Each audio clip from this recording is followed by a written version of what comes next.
Good morning friend. આજે આપણે HNG university 2024 માં બીકોમ સેમ 6 સ્ટેટિસ્ટિક્સ સબ્જેક્ટ ની અંદર યુનિટ 3 માં પૂછાયેલું હતું. સ્ટેટમાં યુનિટ 3 ડિસિઝન થિયરી નિર્ણયનો સિદ્ધાંત એનો એક દાખલો કે જે એચએનજી 2024 માં પૂછાયેલો ક્વેશ્ચન નંબર 3 નો બી.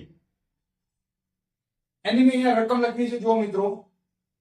વ્યૂ છે સોરી એક view A B C D અને ઇવેન્ટ ઘટના P Q R S.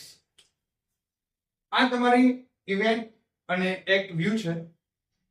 ચાર પ્રશ્નો પૂછ્યા છે. પહેલો છે ગુરુ લઘુ, ગુરુ ગુરુ, હોર્વિટ્ઝ સિદ્ધાંત અને છેલ્લો લાપ્લાસ. હોર્વિટ્ઝ ની અંદર આલ્ફા ની વેલ્યુ તમને આપેલી છે 0.4. મેં એ થોડુંક લખી રાખ્યું છે. હવે તમે અહીંયા જુઓ કે આપણે ગણતરી કઈ રીતે કરવી. આ તમારી સામે રકમ છે, ચાર પ્રશ્નો છે, એની ગણતરી કઈ રીતે કરવી તો એ ધ્યાન આપો. એકદમ સરળ છે. તમે એક દાખલો જોશો આ પ્રમાણે આ વિડિયો જોઈને બીજા દાખલા ગણશો તો તમને 100% આવા દાખલા આવડી જશે. 7 માર્ક્સનો પૂછાયેલો દાખલો છે.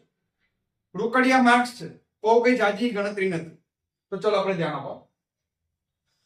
સૌપ્રથમ આપણે આ ટેબલ બનાવ્યા પછી એમાં મિનિમમ વેલ્યુ એટલે કે લઘુ નાની કિંમત અને મેક્સિમમ વેલ્યુ એટલે કે ગુરુ કિંમત શોધી કાઢવાની. શું કરવાની? દરેક વ્યૂ એક્ટ માંથી સૌથી નાની કિંમત અને સૌથી મોટી કિંમત શોધી કાઢો. તો ધ્યાન આપો. A1 માં સૌથી નાની કિંમત કેટલી? -14. અને સૌથી મોટી કિંમત કેટલી? ફટાફટ બી માં બોલો. સૌથી નાની, સૌથી મોટી, સી માં સૌથી નાની, સૌથી મોટી, ડી માં સૌથી નાની અને સૌથી મોટી. આટલો સુધી ખ્યાલ આવી ગયો? ક્લિયર? હવે આ થઈ ગયા પછી પહેલો પ્રશ્ન ગુરુ લઘુ. લઘુ એટલે નાનામાં નાની કિંમતોમાં મોટામાં મોટી કિંમત કઈ? તો લઘુ કિંમતમાં જુઓ અહીંયા મિનિમમ, મેક્સિમમ એટલે મિનિમમ કિંમતોમાં મેક્સિમમ કિંમત કઈ? તો મિનિમમ કિંમતો છે.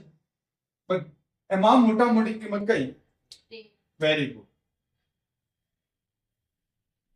13. તો કઈ વ્યૂ પસંદ થશે?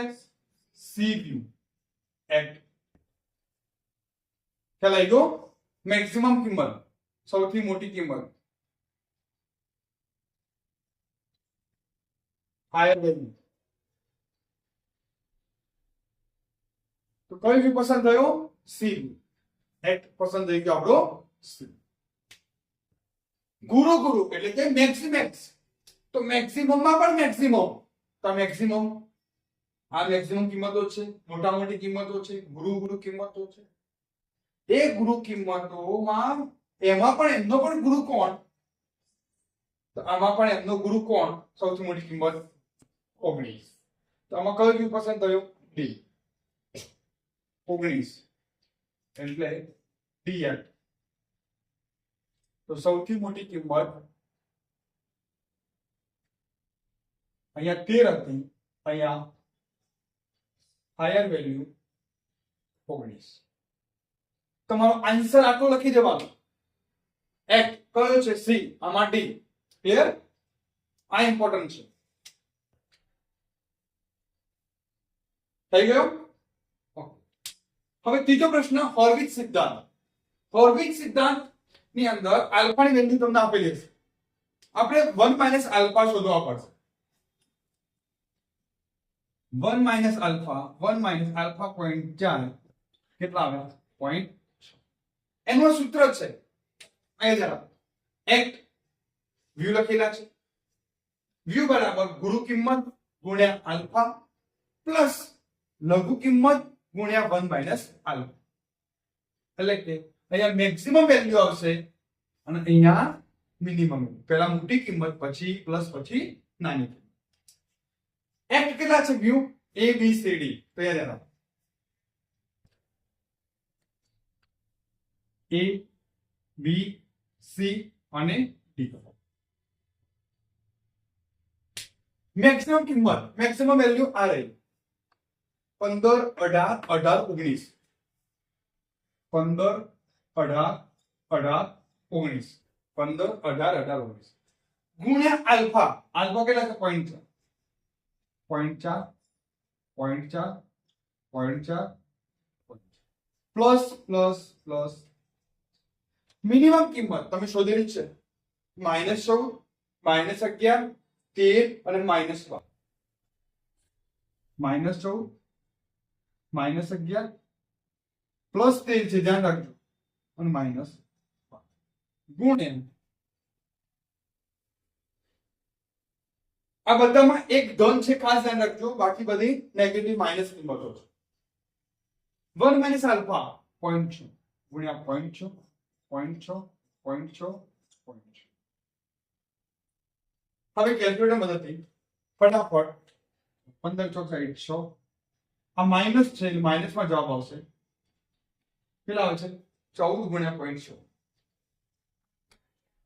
8.4 6 માંથી 8.4 બાદ કરો તો માઇનસ માં જવાબ આવશે 2.4 બીજું 18 ગુણ્યા 0.4 7.2 11 ગુણ્યા 0.6 6. માઇનસ માં જવાબ આવશે કેમ કે આ માઇનસ 7.2 માંથી 6.6 ગયા 0. અહીંયા 18 ગુણ્યા 0.4 7. આ પ્લસ માં જવાબ આવશે 13 ગુણ્યા 0.6 બંનેનો સરવાળો કેટલા થયા 15. 19 ગુણ્યા 0.4 7. અને 12 ગુણ્યા 0.6 7.2 પણ આ માઇનસ છે એટલે આપણે માઇનસ નું કેટલો જવાબ આવ્યો 0.5. આ ચારમાં સૌથી મોટી કિંમત કઈ 15. બધામાં જવાબ તો સૌથી મોટી કિંમત જ લેવાની છે કઈ બી પસંદ થશે 15 સામે સી ક્લિયર. લાપ્લાસ લાપ્લાસ ની અંદર એવરેજ સરેરાશ શોધવાનો છે દરેક વ્યૂ તો વ્યૂ ની સરેરાશ અહીંયા લખી દઉં એટ વ્યૂ ની સરેરાશ એવરેજ ઓફ એટ વ્યૂ ની સરેરાશ તો ABCD 4 વ્યૂ છે A B C D. હવે આપણે સરેરાશ સરવાળો કરીશું 15 વત્તા ચલો સરવાળો કરો 15 વત્તા 11 વત્તા પણ આ -14 છે માઇનસ થઈ જશે વત્તા 14 ભાગ્યા 4 કેટલો જવાબ આવ્યો 26 ભાગ્યા 4 6. ત્રીજામાં -11 વત્તા 17 વત્તા 18 વત્તા 12 36 ભાગ્યા 4 સી માં 18 વત્તા 14 વત્તા 13 વત્તા 15 ભાગ્યા 4